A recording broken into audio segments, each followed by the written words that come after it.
بسم اللہ الرحمن الرحیم۔ السلام علیکم دوستو، میں تہاڈا ہوسٹ غلام مصطفیٰ سندھو تے تسی دیکھ رہے میرا یوٹیوب چینل سندھو پی کے۔ دوستو اج میں ڈسٹرکٹ خانیوال دے وچ دیہات ہے جناب موضع مبارک پور ایتھے موجود ہاں تے اج میرے نال صوبیدار صاحب موجود نے جڑے کہ ہندوستان دے وچوں ساڈے پاکستان دے وچ شفٹ ہوئے نے تے انہاں نال اسی گل بات کرن لگے ہیں تے اسی امید کراں گے کہ تانوں اج دی ویڈیو پسند آئے گی۔ اگر میری ویڈیو تانوں پسند آئے تو میرے چینل کو سبسکرائب کرنا، لائک کرنا تے شیئر کرنا تے بیل آئیکن نو کلک کرنا تاکہ میری ہر ایک آنے والی نئی ویڈیو دا نوٹیفیکیشن تہاڈے تک بر وقت پہنچے۔ تے آؤ کرنے اسی اپنی ویڈیو دا آغاز۔ السلام علیکم۔ وعلیکم السلام۔ صوبیدار صاحب پہلے تسی ساڈے ناظرین تو اپنا مکمل نام دسو۔ میرا نام جی صوبیدار محمد سعید ہے اور میں مبارک پور گاؤں ہے، تحصیل کبیر والا، ضلع خانیوال ہے، اور پارٹیشن سے پہلے میرا گاؤں بلیالی تھا، تحصیل ہانسی اور ضلع حصار تھا۔ اچھا یہ تسی دسو بھی تہاڈے والد صاحب دا نام کی ہے؟ میرے والد صاحب حوالدار عنایت علی تھے، وہ بھی انڈین آرمی کے اندر حوالدار تھے، اور پارٹیشن کے دوران وہ وہاں سے پھر ہمارے ساتھ ہی یا کچھ عرصہ بعد ہمیں آ کر یہاں بہاول نگر میں ملے ہیں۔ اچھا اس وقت تہاڈی کنی عمر ہے؟ اس وقت میری ہے کوئی 80 سال کے لگ بھگ۔ اچھا تسی پھر مکمل سانو تفصیلات دسو جدوں یہ پاکستان تے ہندوستان دا بٹوارا ہویا ہے، صحیح، کس طرح ہویا، تانوں کی مشکلات پیش آئیاں نے تے کی ہوندا رہیا، کنے کہ ظلم ہوئے نے، دے بارے سارے تسی ساڈے ناظرین نو حالات سب سے دسو۔ پہلے تو یہ ہے جی آپ سب کو پتہ ہی ہے کہ 14 اگست 1947 کو یہ بٹوارا ہوا ہے، لیکن اس سے پہلے کی یہ تحریک شروع ہو چکی تھی، سر سید احمد خان سے یا علامہ اقبال یا قائد اعظم سے۔ دراصل اوورآل پورے ہندوستان کا شروع میں تو یہی تھا کہ یہاں سے انگریز چلے جائیں، اور وہ کانگریس پارٹی تھی۔ بعد میں پھر مسلم لیگ کا قیام ہوا، اس کے ساتھ ہی پھر مسلمانوں نے یہ سوچا کہ انگریز تو یہاں سے چلے جائیں گے، لیکن چونکہ ہندو آبادی میں بہت زیادہ ہیں، ان کا رہن سہن، طرز تمدن ہم سے وہ ٹیلی نہیں کرتا ہے، ہمارا کچھ اور ہے، ان کا اور ہے، لہٰذا یہاں ہمارا مزید زندگی گزارنا مشکل ہو جائے گا۔ تو اسی لیے ساتھ ہی پھر مسلم لیگ کا قیام ہو گیا، اور قائد اعظم رحمۃ اللہ علیہ نے 2 نیشن تھیوری یعنی 2 قومی نظریہ پیش کر دیا، کیونکہ ہماری 2 مختلف زبانیں ہیں، 2 مختلف قومیں ہیں، 2 مختلف تہذیب و تمدن ہیں، اس لیے ہم اپنا ایک علیحدہ ملک لینا چاہتے ہیں۔ بہرحال پھر بالآخر اس ملک کا 23 مارچ 1940 کو جو لاہور میں جلسہ ہوا منٹو پارک، جس کو آج کل یادگار پاکستان کہتے ہیں، یہاں یہ قرارداد منظور ہو گئی کہ پاکستان بنے گا۔ اب پاکستان بننے کی قرارداد تو منظور ہو گئی، لیکن ظلم و ستم ڈھانے شروع کر دیے ہندوؤں نے، اور ہندوؤں میں سے جو زیادہ سکھ اور یہ جو جاٹ قوم ہے، جاٹ خواہ وہ ہریانہ کی زبان والے جاٹ ہوں یا اس سینٹرل پنجاب کے جاٹ ہوں، یا سکھ تو مذہب ہے، یہ بھی قوم کے تقریباً جاٹ ہوتے ہیں، انہوں نے ظلم زیادہ کیا ہے۔ جہاں تک ہندو راجپوتوں کا تعلق ہے، ہندو راجپوتوں نے بڑا تعاون کیا ہے، اور اس بے سر و سامانگی کی حالت میں ہندو راجپوت یہ سمجھتے تھے کہ یہ ہماری توہین ہے کہ ہم کسی جاتے ہوئے آدمی کو لوٹیں یا اس کی عزت خراب کریں یا اس کو پریشان کریں، بل انہوں نے ہمیں بڑے اچھے طریقے سے الوداع کیا ہے۔ لیکن جہاں تک جاٹ قوم کا تعلق ہے، خواہ وہ سکھ جاٹ تھے یا وہ ہریانہ کے رہنے والے جاٹ تھے، انہوں نے بہت زیادہ لوٹ کھسوٹ اور مار دھاڑ کی ہے۔ اچھا آپ یہ بتائیں کہ آپ کی تعلیم کیا ہے؟ میری تعلیم تو بہت زیادہ، میں ٹرپل ایم اے ہوں، مختلف سبجیکٹ میں نے کیا ہوا ہے، اور یہاں میں آرمی میں بھی بہت اچھے عہدوں پہ رہا ہوں، تقریباً الائڈ کنٹری کے افسروں کو میں پڑھاتا رہا ہوں، پروفیسر رہا ہوں، اور ابھی میں ایک حال ہی میں ابھی کتاب بھی ایک آؤٹ کرنے والا ہوں، اس کی رونمائی تو ابھی میں نہیں کرا سکتا ہوں۔ میں اسی پارٹیشن پہ اور ہندوستان کی تاریخ پہ اور بالخصوص راجپوتوں کی جو ہے ہسٹری یا انسائکلوپیڈیا، اس پہ روشنی ڈالوں۔ اچھا ہندوستان میں آپ کون سے یعنی کہ پنڈ میں، چک میں، کون سی جگہ؟ میں پہلے انٹروڈکشن میں بتا بھی چکا ہوں، ہمارا گاؤں بلیالی تھا، جو کہ ایک بہت بڑا گاؤں تھا، جس کا رقبہ 45,000 بیگھے تھا، یعنی تقریباً 22,000 ساڑھے 22,000 ایکڑ رقبہ تھا۔ اس کے آس پاس کون کون سے علاقے؟ اس کے دائیں بائیں بہت گاؤں تھے۔ اس کے ایک گاؤں تھا لوہاری، وہ ہندو راجپوتوں کا گاؤں تھا۔ دوسری سائڈ کے اندر اس کے ایک گاؤں تھا بوانی، وہ مسلمان راجپوتوں کا گاؤں تھا، ہندو بھی اس کے اندر تھے۔ ایک طرف ہمارے ہانسی تھی جو ہماری تحصیل بھی تھی، وہ تقریباً مسلمانوں کا قصبہ تھا پورا کا پورا۔ اس کے بعد ایک طرف بھیوانی تھی جو اس وقت تحصیل تھی، آج کل وہ ضلع ہے، یہ میرا حدود ضربہ تھا، اور ویسے تحصیل ہانسی تھی، ضلع حصار تھا، اور ابھی ضلع حصار کے اسی طرح ٹکڑے ہو چکے ہیں، جیسے ضلع ملتان کی 5-6 اضلاع بن چکے ہیں، ضلع حصار کے بھی 4 اضلاع بن چکے ہیں۔ حصار بذات خود تحصیل جو سرسا تھی وہ ضلع بن گیا ہے، تحصیل بھیوانی تھی وہ بھی ضلع بن گیا ہے۔ اچھا، آپ کو یاد ہے اس وقت کوئی آپ کے دوستوں کے نام جو آپ کے بڑے تعلق والے ہوں، جن کو آپ آج بھی یاد کرتے ہوں؟ ہاں، اس وقت کے جو تھے وہاں ہندو راجپوت جو تھے وہاں بہت تھوڑے تھے، وہ تھے تو ہمارے نسب میں، لیکن کو خدا کی طرف سے ان میں اضافہ بڑھوتری نہیں ہوئی، ان کے 12 ہی گھر رہ گئے تھے۔ باقی وہاں جو رہنے والے لوگ تھے، سنار تھے، لوہار تھے، چوڑے، چمار، اور بہت سی جو چھوٹی قومیں سکے وغیرہ، ماشکی وغیرہ، یہ لوگ وہاں تھے۔ بہرحال ان کے تمام فیملیز کے جو بنیے لوگ بھی تھے، تمام فیملی کے 1-2 آدمی کو میں جانتا ہوں۔ جو ان کے کوئی نام وغیرہ یاد ہے؟ جی ہاں، بنیوں کے اندر ادھواری بنیا تھا، اس کے علاوہ سناروں کے اندر سمبو سنار بہت مشہور شخصیت تھی، ہلکا پھلکا شاعر بھی تھا۔ اس کے بعد چماروں میں کسنا چمار بہت مشہور ہو کے گزرا ہے۔ راجپوتوں کے اندر مامن سنگھ بعد میں نمبردار بھی رہا ہے، اور وہ بہت بڑا دانشور آدمی تھا، ابھی پچھلے دنوں وہ فوت ہوا ہے۔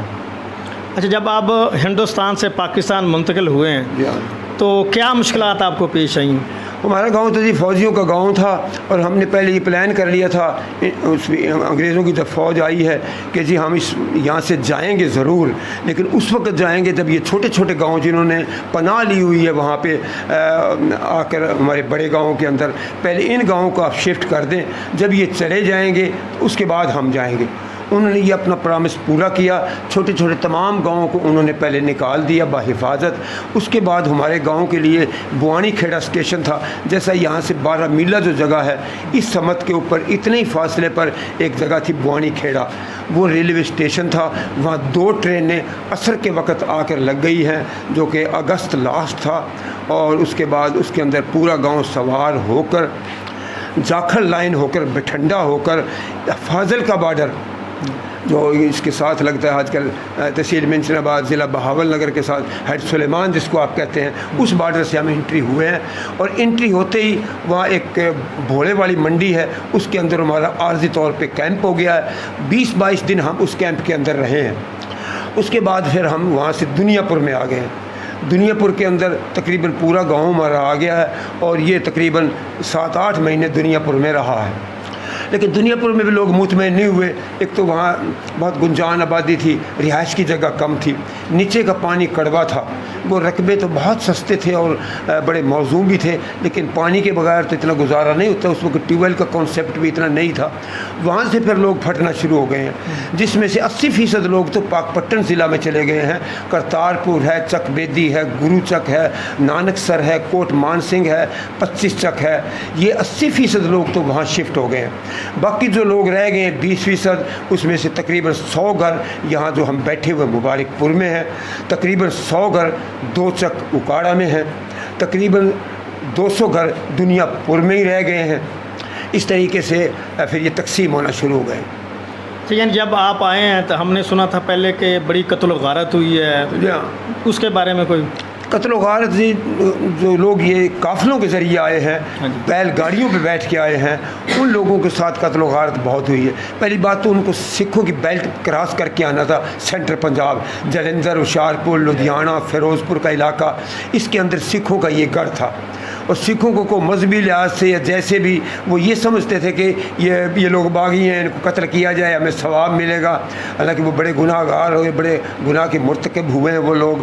انہوں نے اتنی قتل و غارت کی ہے کہ تقریباً 10 لاکھ آدمی اس مائیگریشن پروسیس کے اندر پاکستان کے شہید ہوئے ہیں، لیکن ہوئے وہی لوگ ہیں جو کہ بیل گاڑیوں کے راستے قافلوں کی شکل میں آ رہے تھے، جو پراپر ٹرین وغیرہ میں آ رہے تھے، اس کے ساتھ گارڈ وغیرہ فوج کی پولیس کی گارڈ ہوتی تھی، ہوتی ان کے ساتھ بھی تھی۔ 1000 آدمیوں میں کوئی ڈوگرا آرمی کا 1-2 سپاہی ہوتا تھا، اس بیچارے کا پتہ ہی نہیں چلتا تھا وہ کہاں پھر رہا ہے۔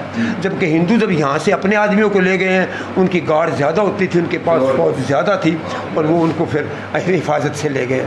ہمارے آدمیوں کے ساتھ اتنی زیادہ سپورٹ کرنے والا کوئی تھا نہیں، اس لیے ہمارا بہت زیادہ نقصان ہوا ہے اس مائیگریشن میں۔ اچھا، ادھر جب آپ پاکستان میں آ گئے ہیں تو یہاں آپ کو کیا تکلیف ہوئی؟ آتے ہوئے کھانا نہیں تھا، لوگ بڑے پریشان تھے، کیسے گزارا ہوا؟ سب ظاہر ہر چیز وہاں رہ گئی تھی، لیکن یہاں آنے کے بعد لوگوں نے اپنا ذریعہ معاش بنا لیا. اسپیشلی اس گاؤں میں آنے کے بعد ہر آدمی کو پر ہیڈ 1 ایکڑ مل گیا تھا. خواہ میری وہاں زمین ہے یا نہیں ہے، یا میرے 50 مربع ہیں، لیکن میں ہیڈ آف دی فیملی ہوں. اگر میرے 4 افراد ہیں تو مجھے 4 ایکڑ گورنمنٹ نے عارضی الاٹمنٹ فوری طور پہ کر دی تھی، تاکہ اس کا جو ہے تھوڑا بہت آمدنی کا سلسلہ شروع ہو سکے.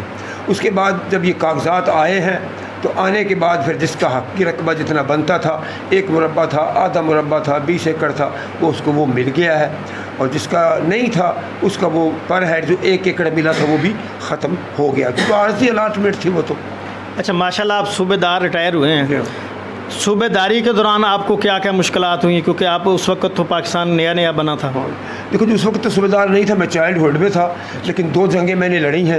ایک جنگ 65 کی بھی میں نے لڑی ہے اور 71 کی. یہی 2 بڑی جنگیں ہندوستان پاکستان کی ہوئی ہیں. پہلی جنگ کے اندر میں سپاہی تھا اور یہ بیدیاں اور قصور سیکٹر کے اندر ہم نے جنگ لڑی ہے، اور بڑی کامیابی کے ساتھ انڈیا کے علاقہ کے اندر ہم 6-7 میل داخل بھی ہو گئے تھے. کالیا، سنکترا اس کے گاؤں وغیرہ ہیں. یہ سکھ جو اس گاؤں مبارک پور میں تھے، ان کا گاؤں ڈھولن ہے، وہ ہم سے اتنا دور تھا، تقریباً 1 کلومیٹر دور نظر آتا تھا. اتنے کا ہم انڈیا کے اندر داخل ہو گئے تھے.